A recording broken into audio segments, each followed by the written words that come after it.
Well, what's going on, our Today All Day friends? We are so happy that you're here. It's Friday, and we got a great show for you, don't we?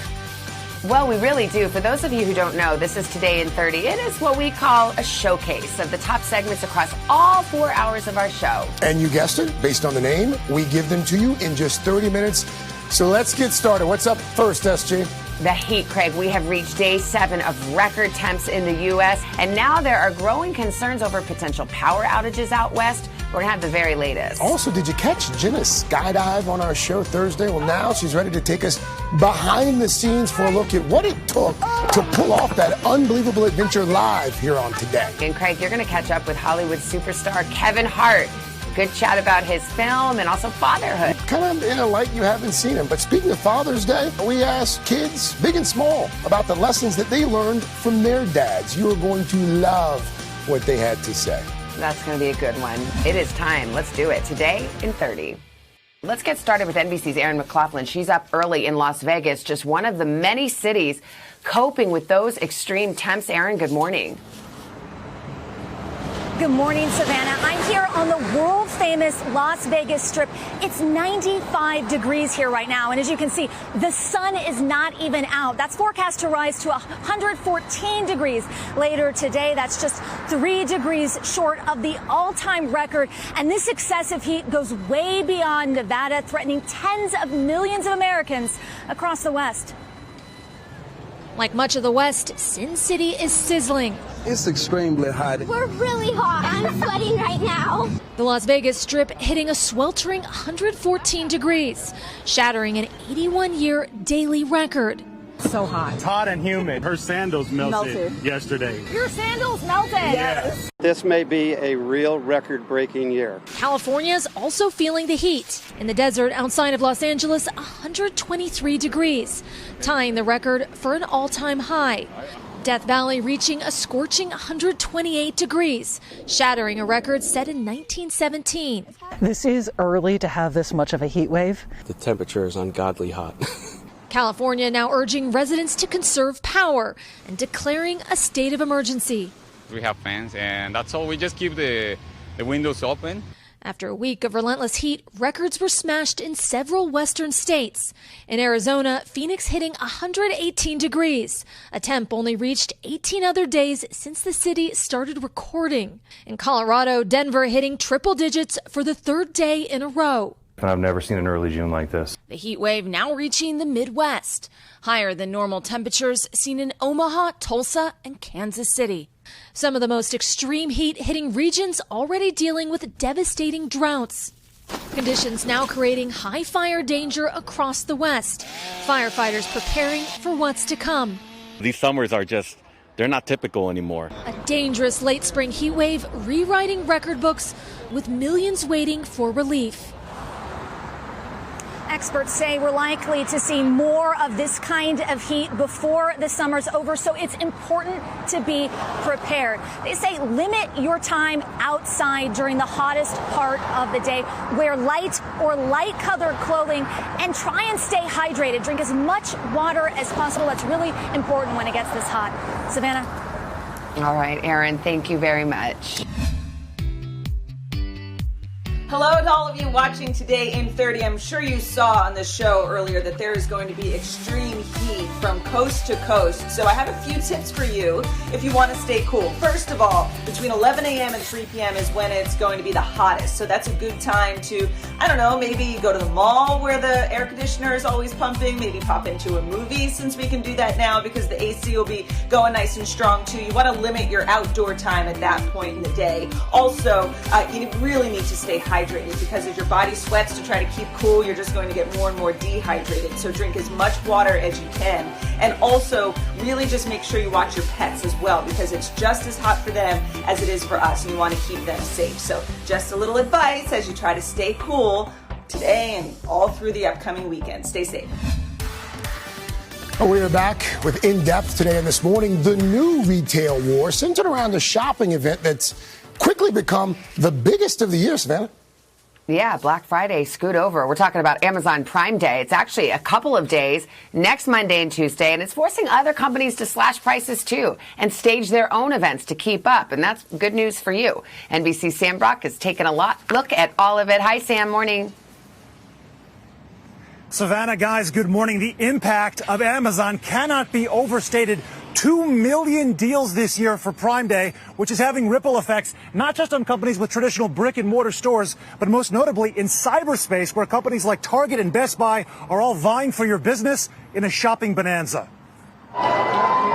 This year, forget the mania of Black Friday and the rush of Cyber Monday. Prime Day will surpass 2020 Cyber Monday levels, according to research just unveiled by Adobe, spawning a sea change in online retail. What does it say that Amazon Prime Day is now as big as any of the holiday season shopping events? They have really created something that has impacted the retail landscape in a big way. They were able to create a lot of spending in a time that used to be pretty quiet, the middle of the summer. Prime Day's debut in 2015 generated just under $1 billion. Last year, the company raked in more than $10 billion.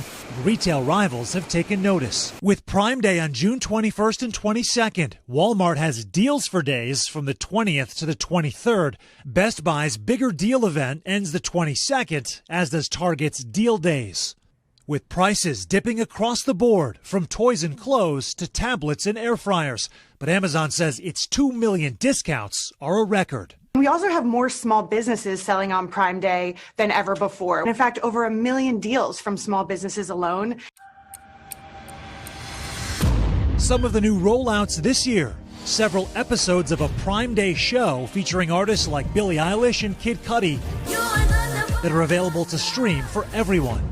And 4 free months of Amazon Music Unlimited for Prime members, its premium subscription music service. But if consumer products are what you're looking for, experts suggest typing a specific brand or model number into Google's shopping tab, and you'll immediately get a cross-site comparison. This popular Little Tikes smartwatch for kids knocked down from about $55 to $39 on Walmart, Target, and Amazon site.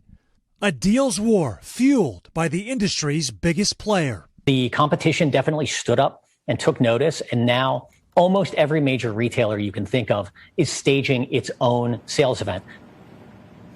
Now, as you navigate all of these deals, a pro tip right now, web extensions like Camelizer, spelled Camelizer, that work with your web browsers, guys, so you can see price history in real time. If a company raised the price of a product just to then drop it right before this weekend, you'll know about it. Experts also say there's no such thing as a good deal on a bad product, so look at the professional write-ups on sites like Reviewed. And of course, enjoy Christmas in the middle of summer, and happy Father's Day to all the dads out there. Back to you guys. Oh, yeah. That was so fun. Yeah, I mean, we're back. We're back with that big moment that everyone's still talking about. Jenna's heart-pounding and live skydive here on Today, Savannah. She once again has taken our show to new heights, a plunge from 10,000 feet in the air with the Golden Knights, all done live to mark the U.S. Army's anniversary and what would have been her grandfather's 97th birthday, and we know how he loved to skydive. Well, this morning, Jenna is sharing a look back at her incredible journey. Out of the gold into the black, once you're there, you never go back. The Golden Knights. The big day began with the best of the best, suited up with the U.S. Army's famed parachute team, the Golden Knights. The same team that jumped with my beloved grandfather for so many of his milestone birthdays. I think it's pretty daring for a 90-year-old to jump out of a helicopter. Sergeant First Class Joseph Ablin would be my tandem jumper, ready to show me how it's done. And we also have a little computer up here. If both of us were to take a nap in free fall, we would still land under a parachute. I won't forget their kindness, their strength, and the most meaningful surprise. I just saw my Gampy's name behind me, and so now I feel inspired. Our scheduled time for takeoff, 7:30 a.m. Wheels up from Davison Army Airfield in Virginia. Our destination, if I was lucky, the National Museum of the U.S. Army. And we're gonna do this. Here we go. Here we go. We love you, Jenna. Here we go. Bye, y'all. Say a little prayer. We'll say our prayers. We can't wait. Minutes later, the George H.W. Bush Twin Otter taking off. Just another day at work for the Knights. But for me, a startling revelation in the air. I don't really like heights. What was I thinking? Why'd I do this? We continued to climb higher and higher. So is this 8,000 feet right here? Right now we're at 2,000. We're going to start climbing to 10,000. What? It was emotional and terrifying too. But hearing my treasured colleagues cheering me on, offering their love and support, meant everything. We love you. We love you, Jenna. Love you. Love See you on the ground. All right, you got it. God bless. Then it was go time. We're doing this for Gampy, okay? You got this. We're Gampy. Ready to take the plunge, we were out the door.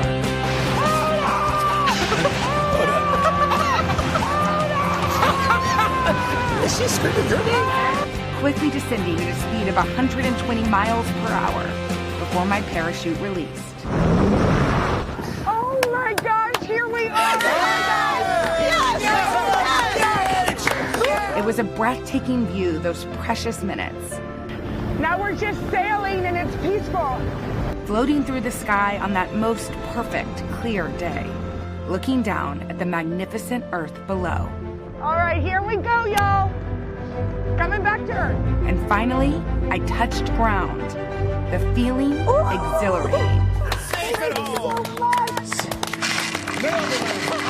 My mom had been watching at the edge of her seat in Maine. Jenna, we have one special guest who may be even more emotional than you are on the phone with us.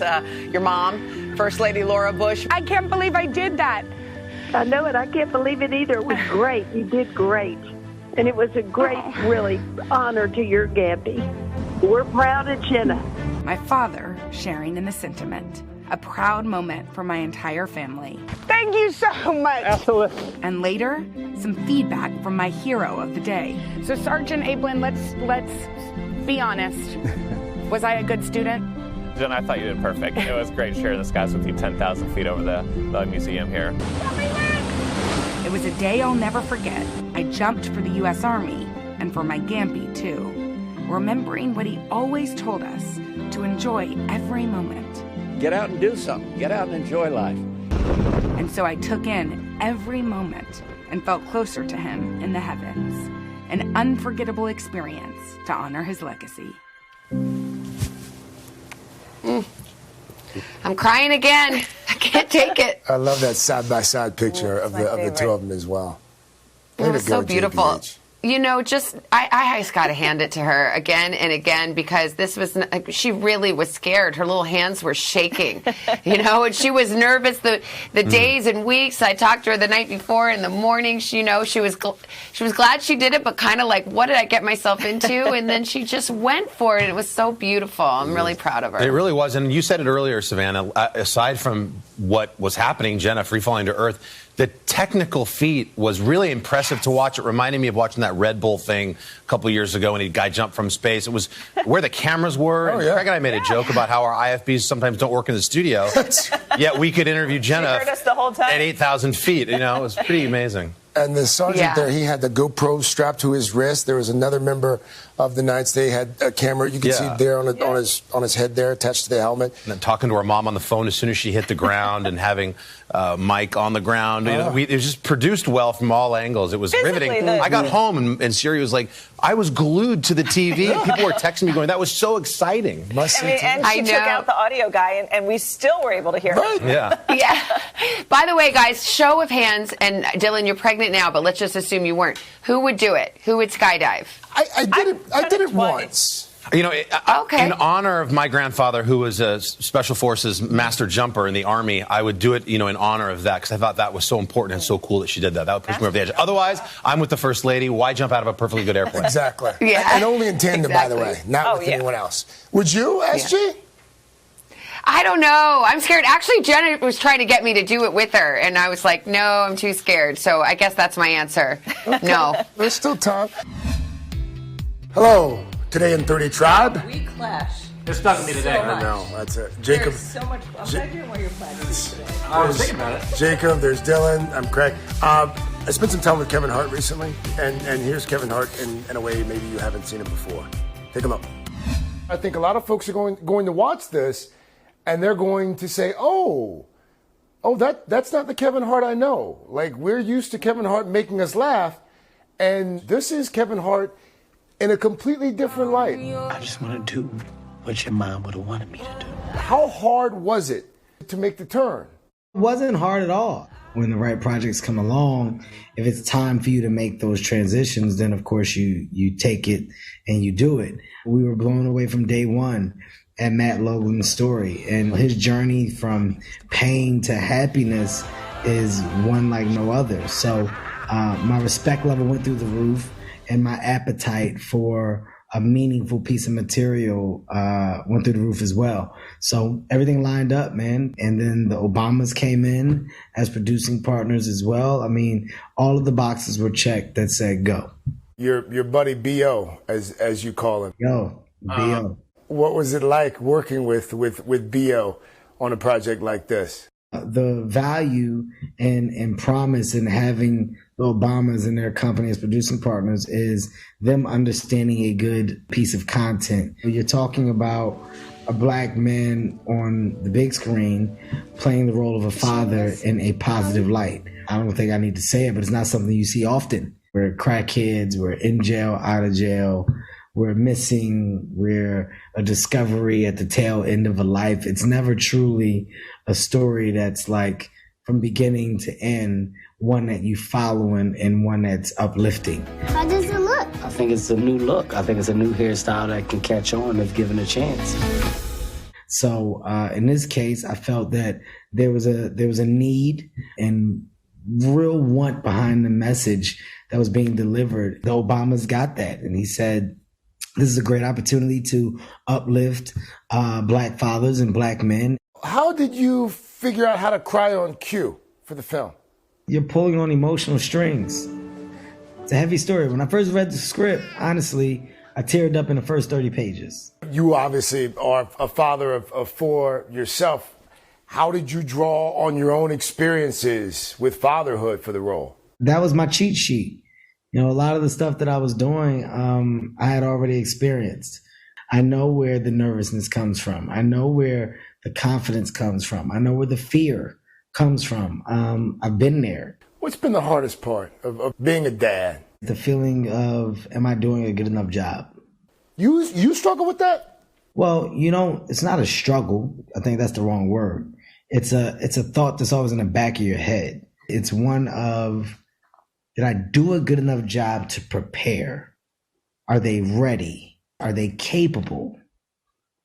Are they going to get eaten alive and spit back out into reality? It's like these are the things that you have a tug of war with. You had a child during a pandemic. How was that?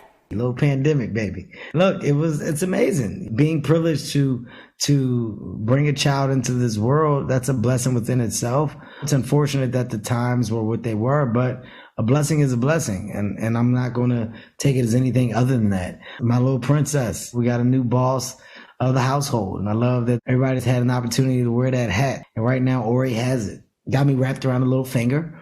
I wouldn't trade it for the world. Obviously, there was the accident a while back, and you suffered a pretty serious back injury. I caught some video online recently. You seem to be back 100%. Saw some video of Kevin Hart in the gym, and it looks like you're training for something. Yeah, I'm definitely 100% back to myself. Currently in the best shape that I've ever been in. Last question, I promise. If you're a father of four, it would seem to me, at least, not a stretch to be a father of five, maybe six. Have you given thought to doing it again? Oof. It's been a discussion. I just told you, my baby Ori, Ori's a blessing. I don't turn down a blessing. Now, am I planning for a number 5? No. Which means it's happening. Yeah, it sounds It's on. Yeah, if conversations are happening. Familiar with that discussion. Yes. Fatherhood now available on Netflix, of course, just in time for Father's Day. I love that. That was a good conversation to see that side of him. We don't see that side of Kevin Hart a lot. He's got range. And I think now a lot of folks are starting to realize that he's not just funny. No, it was so serious and sincere. It was really nice to see him like that. I loved it. Yeah. Well, since we are talking about Father's Day, we do have a little surprise for you guys because Uh-oh. it's not the third hour without a surprise. Uh-oh. Take a look. Hi, Dad. I love you. Happy Father's Day. You're so funny when you juggle fruit. I love you. I love you when you play with me. Bye. Oh, I love you, Noah. Bye, Lucci. Happy Father's Day. We love you. You're the best dad in the universe. Ooh, the whole Wow. So you win. Wow. That was so That was nice. very nice. What did you say? He loves when you Juggle fruit in the kitchen. You juggle? Only three. I can't That's do the still four. a feat. plenty. That's a feat. And avocados are a fruit, just for the record. In California, Just don't certainly. drop them because then they get a soft know. spot and they're brown. That was sweet, guys. Thank you. guys. Thanks, Del. Thanks, Very Sibby. sweet. Dads deserve to be celebrated every day of the year, not just for their dad jokes, but for the life lessons that they often teach their kids. Donna knows that all too well. Yes, I do. When I was living with my parents last year, I realized how much I continue to learn from my dad, even as an adult, like stopping to actually smell the roses. So I wanted to talk to some teens and adults about the lessons they've learned from their dads. Take a look. Meet some fabulous fathers. Hi, my name is Issy, and my dad is Charles B. My name is Skylan Connor, and my dad is Stephen Connor. I'm Drew Butler, and this is my dad, Kevin Butler. I'm Lily, and my dad is Workna Baisa. My name is James Gonzalez, and my dad is Michael Gonzalez. What is something that your dad has always taught you? I think it's to stay motivated. I'm a very big procrastinator, and I usually push off schoolwork until maybe the last day. What you say and how you react to a situation will affect the outcome, so I always try to remember that and try to keep positive energy.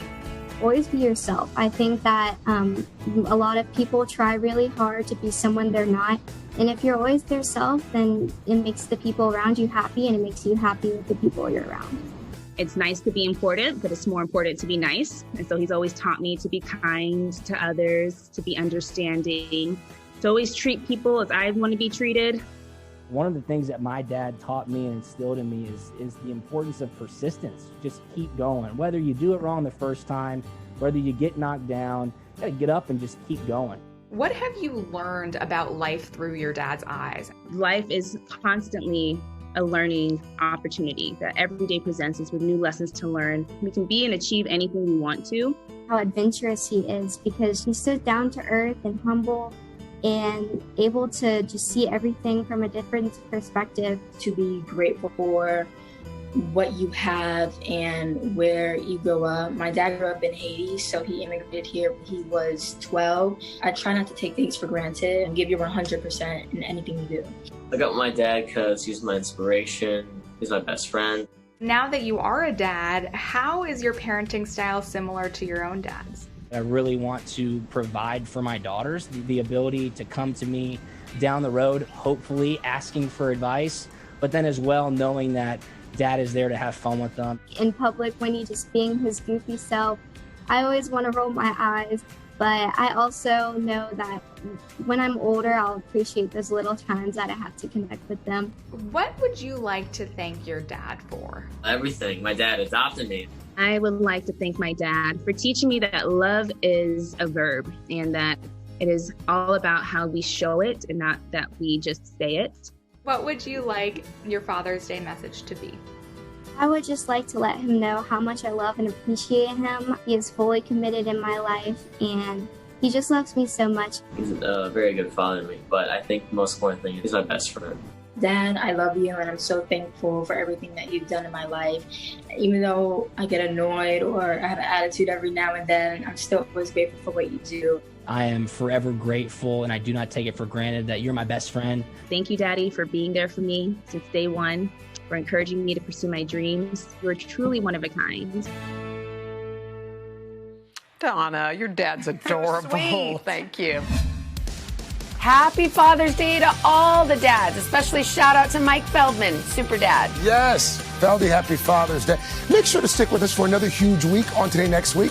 Savannah's friend Drew Barrymore. Drew stopping by SG? Yes, she is. And if you enjoyed that Coldplay concert, you are in for a treat because the amazing Her will be joining us on our plaza. You do not want to miss it. We'll see you bright and early Monday morning right here on Today. Have a fantastic weekend.